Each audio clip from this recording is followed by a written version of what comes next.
Long before the fields were divided by fences or planted in rows, this land was home to indigenous peoples. For thousands of years, they farmed, fished, and lived here, in deep connection with the natural rhythms of the North Fork.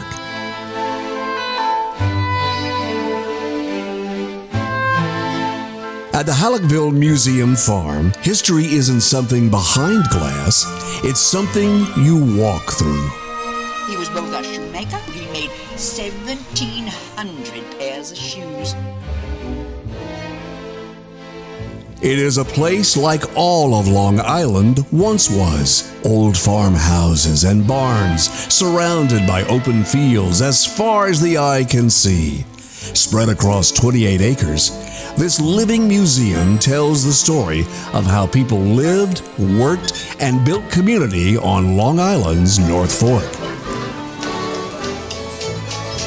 Today, Hallockville isn't just about looking back, it's about participating. The museum offers a wide range of programs. Even music has its place. Loose jam sessions welcome anyone to join in.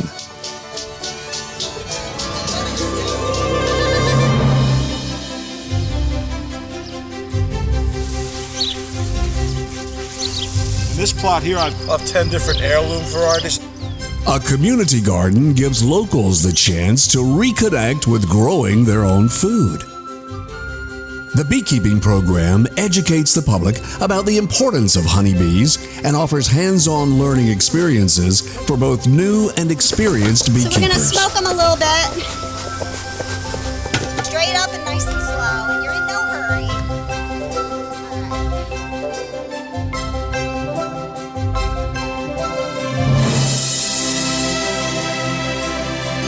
At the center of it all is the Hallock Homestead, built in the 1760s by Reuben Brown.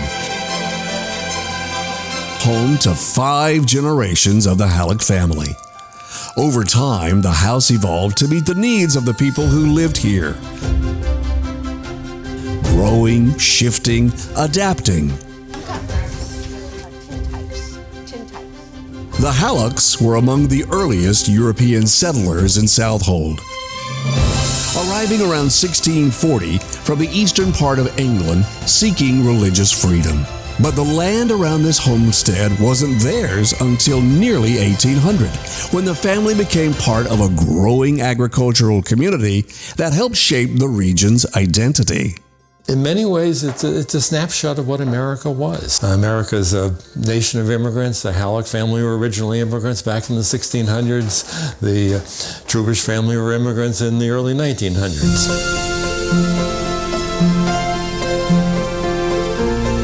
The homestead still holds that story. It's surrounded by original buildings, while other structures at the museum have been moved here from nearby farms to help tell a broader story of life along Sound Avenue from the colonial era through the mid-20th century. In the 1970s, the local utility company Lilco planned to build a series of nuclear power plants right next to this land. The quiet fields of Sound Avenue would have become an industrial site. But the community said no. The last Hallock resident, whose voice echoed generations of stewardship, was still living in the old homestead. The community's resistance worked. The plant was never built, and in fact, the utility company, Lilco, donated the land to help establish Hallockville Museum Farm.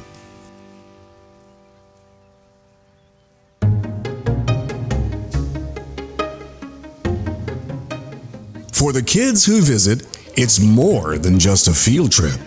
Our mission here is to bring Long Island back to its family farming roots. You're going to explore a few stations here at Hallockville.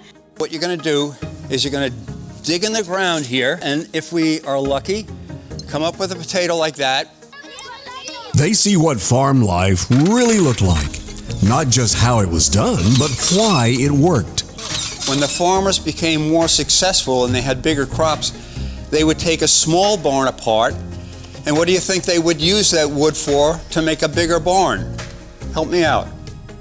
Instead of like getting a new piece of wood, they kept the same one. Bingo!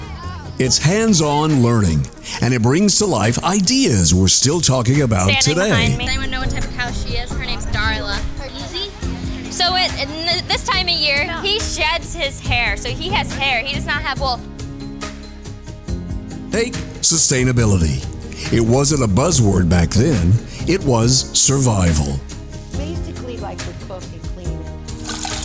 Rainwater was used to wash dishes, collected and reused to water plants.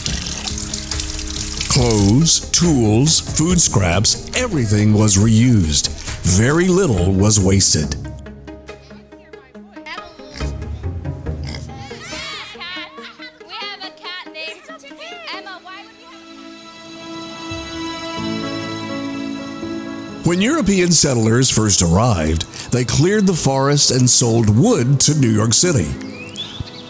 But over time, the land became known for something else: potatoes. For generations, they were the region's main crop and a major provision for the growing metropolis to the west. The original kitchen stove still works, and Mary Ann proves it. This is considered a 1900s day dress. So this would be a dress that you would wear in the kitchen for cooking, cleaning, and what have you. And here I am, 123 years earlier. Using old recipes, Mary Ann is baking and cooking the way it's always been done here. Okay, so that's it.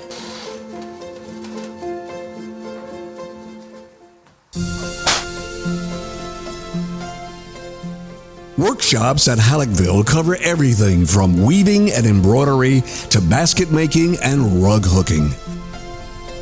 These skills weren't hobbies, they were necessities, and they're being kept alive.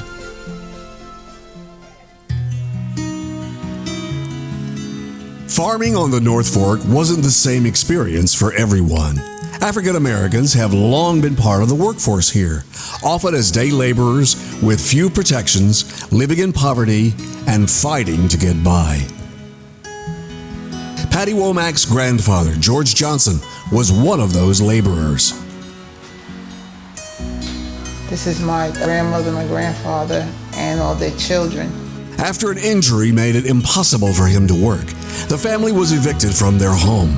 A nearby Polish immigrant family who lived in this tiny yellow house took them in.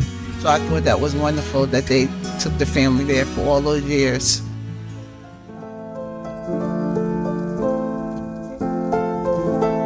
Polish immigrants made up nearly 70% of all farmers along Sound Avenue in the 20th century.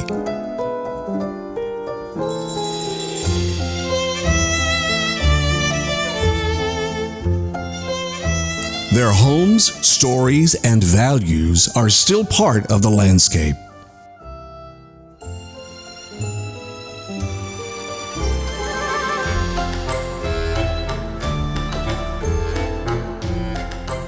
Boże, błogosław nasz dom. God bless our home.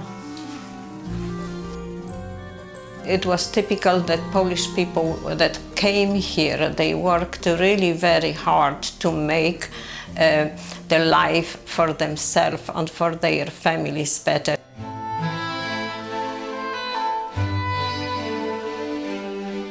Hallockville isn't frozen in time, it keeps growing. With support from the New York State Council on the Arts and local donors, the historic Noggles Barn Adaptive Reuse Project has become a reality. Is everybody ready? It is now used for a variety of events, community gatherings, weddings, and parties, like afternoon tea, welcoming everyone. The museum also curates carefully researched exhibitions. One highlight, photos taken by Bessie Hallock in the 1920s with her Kodak Brownie camera. Everyday life on the farm, captured from a woman's point of view. I have not seen that, not the original. Visiting Hallockville Museum Farm is like time traveling. You can go back to the late 18th century with the Hallock homestead, all the way up to the early 20th century with the Chickenowitz house. 50 years after it became a museum, Hallockville is still working. Not to just preserve history, but to share it. This is a place where the past is practical, alive, and still full of lessons for the future.